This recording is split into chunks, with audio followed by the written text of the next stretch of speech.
پرمختګ ګامونه یوټیوب چینل ته ښه راغلاست.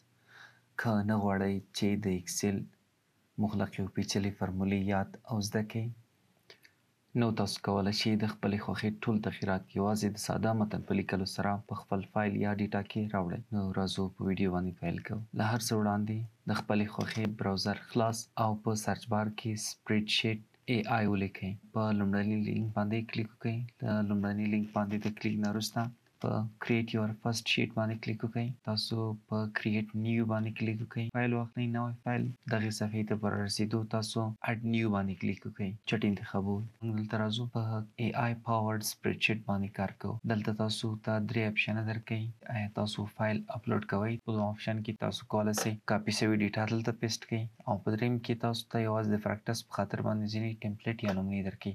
خو موږ راځو په کاپي اینډ پیسټ یور ډیټا باندې کلیک کوو، ځکه ما د یو کانکور له فایل څخه یو څه ډیټا کاپي کړې او غواړم چې هماغه پیسټ کوم. په هماغه باندې یو څو ساده مثالونه تاسو ته درکړم. نو راځم په دغه برخه کې زه هغه تغییرات لیکم چې په دغه فایل کې لاسته راوړم. تاسو کولی شئ دغه تغییرات په هره ژبه کې ولیکئ. مثلا زه یو پرامپټ ورکوم چې په دغه شیټ یا دغه ډیټا کې تر ټولو نه جګه نمره ماته په نښه کوه. له انټر وهلو وروسته ستا جواب آماده کړي، او په دغه برخه کې تاسو ته وایي چې په دغه سپریډ شیټ یا ډیټا کې تر ټولو جګه نمره 352.533 ده. راځو یو بل مثال باندې کار کوو. مثلا زه غواړم لاسته راوړم چې په دغه سپریډ شیټ یا ډیټا کې د هر ولایت زده کوونکو فیصدي څومره ده. نو خپل متن لیکم او انټر وهم.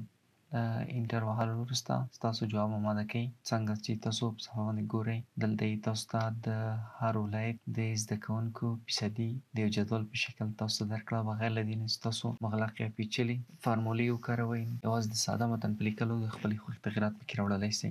راځو یو بل مثال باندې کار کوو. مثلا چې په دې جدول کې که هر چېرته د فیصل په نوم شخص یا زده کوونکی وي، هغه ته په امتیازي طور باندې 10 نمرې اضافه کړه. نو پرامپټ یا متن لیکم او انټر وهم. نو تاسو وینئ چې د فیصل نمرې مخکې 345 وي او 10 نمرې ورته اضافه کړئ، بغیر له دې نه چې زه کومه فارموله وکاروم. راځم یو بل مثال ورکوم. په دې سپریډ شیټ یا ډیټا جدول کې زما د پلار نوم او نیکه نوم نه ده پکار، ماته تنها نوم او باقي معلومات راکړه. نو له پرامپټ یا متن لیکلو وروسته انټر وهم. جواب آماده کوي او د یو جدول په شکل باندې راکوي. چینل سبسکرایب او د نورو معلوماتي ویډیوګانو لپاره له موږ سره پاتې شئ. السلام علیکم.